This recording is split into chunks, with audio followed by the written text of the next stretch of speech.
Hello, you're watching Smart Money, and joining me in conversation now is Renai Moothilal. He's Executive Director at Naacam, which is the National Association of Automotive Component and Allied Manufacturers. Renai, thanks so much for your time today. And right at the top, for those who aren't familiar, talk us through the role the organization plays in South Africa's automotive component industry. Alishia, thanks to you and your viewers for having me. Naacam is the industry body for auto component manufacturers in South Africa. As you're aware, we have a fairly significant autos manufacturing kind of base with various OEM and assembly plants across the country. But those have to be serviced by a large number of component manufacturers.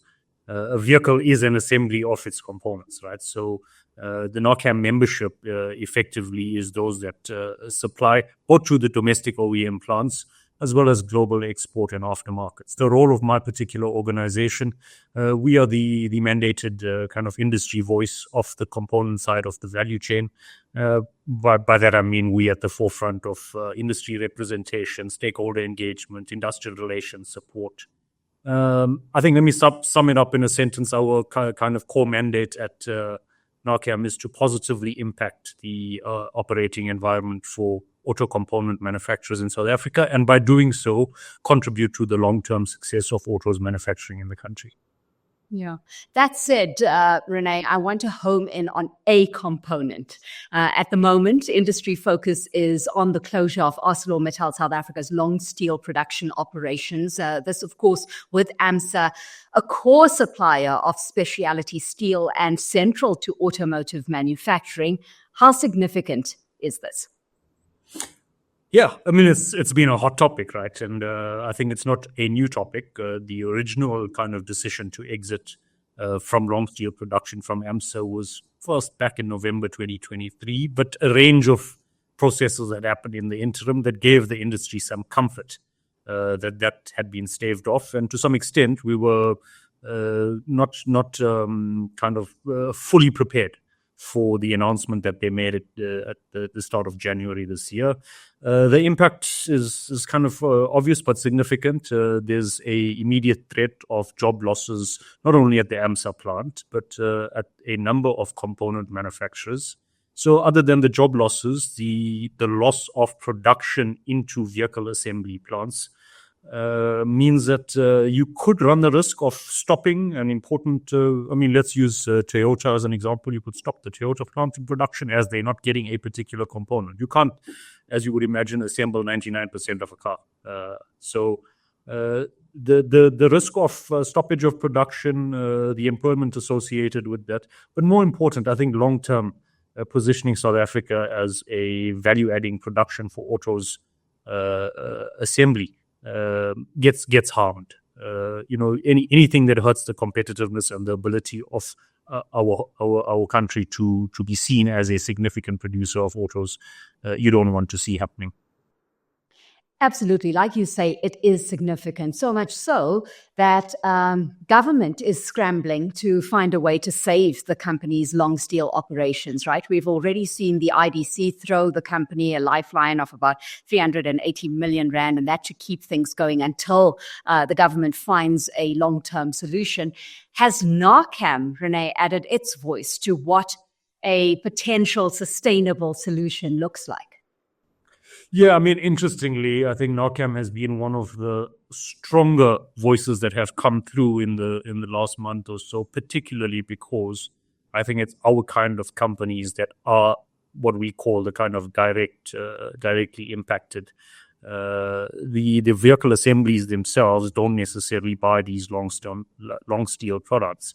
It's their component manufacturers who are in the Naacam base. So our voice has been well ventilated, well heard, but it has been the case for a number of years. And I think the reason for that is we've identified already right now, if they had to have stopped production as of the end of January, there were at least 7 fairly large plants that would have closed, more than 3,000 jobs that would have been lost immediately. And our view was that towards the end of the year, you could have seen that number picked up to at least 13,000 direct jobs. So yeah, the voice was definitely heard. I think it was listened to. As a sector, our call has always been one of let's find an immediate kind of way of dealing with this crisis, and then let's also find a medium-term solution. The immediate way was to ensure that ArcelorMittal could commit to at least 12 months worth of prioritized production for the auto sector, which, if you listened to the results announcement by Corbis yesterday, they have committed to ensuring that there's sufficient stockpile for a 12-month period.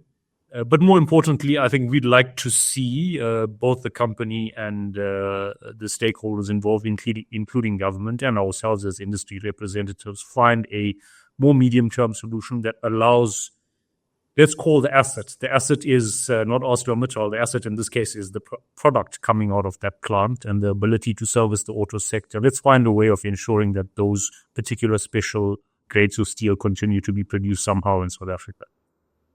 And that's key, right? Because while a 1 billion rand rescue package for the company is what's being touted at the moment, AMSA has been pretty vocal about the fact that it itself isn't keen to invest new money into a sector that's hostile, that's unattractive as well, that structural changes are needed, relooking, for example, protective tariffs on imported steel. So to what extent are we looking at unfair trade and policy practices in play, and how quickly can we start to see, the structural change that's needed, structural reform come into play? Look, I think the steel situation globally is one that, to some extent, also creates the situation that AMSA South Africa finds itself in that steel prices, steel supply globally, there's excess of it at the moment. So it means typically that you're competing with the imported product coming into the country. And AMSA is right. I mean, it's difficult for them given costs of infrastructure, logistics, the energy supply situation. There are valid reasons as to why they find themselves in the situation. So I do think there could be some policy support that comes on board. Some of the changes around export tax and scrap restrictions could assist AMSA. Ultimately, there are alternate solutions. For us as a sector, our message is just let's kind of be responsible. Let's ensure we've got sufficient timing. The one thing that I particularly am concerned about is, of course, we look to see as much finished component production here in South Africa. We call it localization. In SA, you've got a fairly big incentive that applies to autos manufacturing under something called the SA Autos Master Plan, which is planned until 2035. One of the objectives of that is a 60% localization level. Without belaboring the point, the component or the value chain side of things is where you extract the most economic benefit. And in order to get to 60% localization over time, you can't be then losing a key input material. I mean, why does it make sense to import something like steel, do some level of finished production here in South Africa, pay that high logistics premium, when you could, as an OEM, you could simply import the component, right? So our plea is one of, we need to find immediate kind of solution to the raw material supply thing, but we also don't want the vehicle manufacturers to say, oh, it's too expensive or it's going to take too long to regrade the raw material. So let us just bring the finished component into South Africa, and that's also a danger we're trying to mitigate against. So, I think that's kind of our view consistently on how we should manage the situation. Yeah. And that, answering in effect my next question, because there is this rule of thumb around steel supply being a competitive driver for automaking and industrialization. And, it begs the question where on the one hand, you're considering the kind of price inflation we're potentially seeing. On the other hand, you've got this play out. But like you say, this is a longer term sustainable story, economic growth story for South Africa that we've got to be looking at as well. What has to be considered is that while this impacts, like we said right at the top, the automobile manufacturers, it extends, Renai, to rail, to agriculture, to mining, power transmission. So AMSA's exit from the market will create this ripple effect throughout, the value chain within the automotive space, but other downstream industries as well. So cost to the South African economy that you're pricing in at this stage if we do not see a long-term solution being tabled? Yeah, look, I mean, it's difficult for me to give it, overall South African economy cost, but obviously I engage with a lot of the other sector bodies. I was giving you job numbers that I know directly in the auto space. When I look at some of my sector partners, you're talking about rail, some of the specialized construction, possibly defense producers as well. I think there's a fair estimate that the immediate job impact could be somewhere around the 100,000 mark. So there's definitely that impact. When I talk about localization in the autos economy, I mean, if I can just give you an example, when we started planning towards some of the targets around higher localization rate during the period of the master plan, if I look at approximately a 5% shift in that localization rate, so an additional 5%, according to our modeling, was something in the value of about 30 billion rand worth of procurement here in South Africa. Of course, that's made up of a range of components, but I mean, it can give you a sense of, as you start losing local content, what the rand value loss behind that is. So I think it's a fairly significant number, and ultimately, the auto sector is one that contributes more than 5% of the country's GDP and has been doing more than that for a fairly long period of time. I think autos products are close on, 30% of the total manufactured export base out of South Africa. So without sounding too much of an advocate of the sector, I do think from a manufacturing economy perspective, we cannot afford to do without autos manufacturing. And the government has made a decision that it wants to promote automotive manufacturing over a long term for what I believe are the right reasons. So you need to step up and go the full hog. And I think as stakeholders, we need to be clear that you can't have that vision and at the same time be losing key raw materials. I mean, you were talking about it. If I look at the data, what the technology in Newcastle is called a blast furnace, right? Countries like, I think those China, India, and Japan, in that order, have the highest number of steel blast furnaces globally. You can just do a very basic analysis. Look at how those countries' vehicles tend to dominate export markets.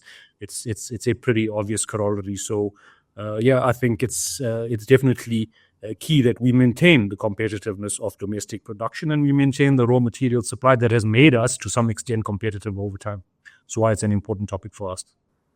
Absolutely, Renai. As we wind this conversation up, is industry having to fend off any other risks or, threats to South Africa's automotive component industry? Anything else blinging bright on your radar screen at the moment? Yeah, I think it's an interesting time. Firstly, there's significant change of market dynamics, both here in South Africa and I think globally. Here in South Africa, we're currently dealing with a significant rise of imported, typically lower priced product from the East coming in. And I think the domestic manufacturers who my constituency tends to supply are losing greater and greater share of that domestic market. So the changing market dynamics, the change in technologies and ensuring that at least the vehicles coming out of South Africa, whether it's from an EV perspective, some of the higher end hybrids and the like, we need to capture greater parts of those kind of export markets. So from a market side of things, those are some of what's currently playing out.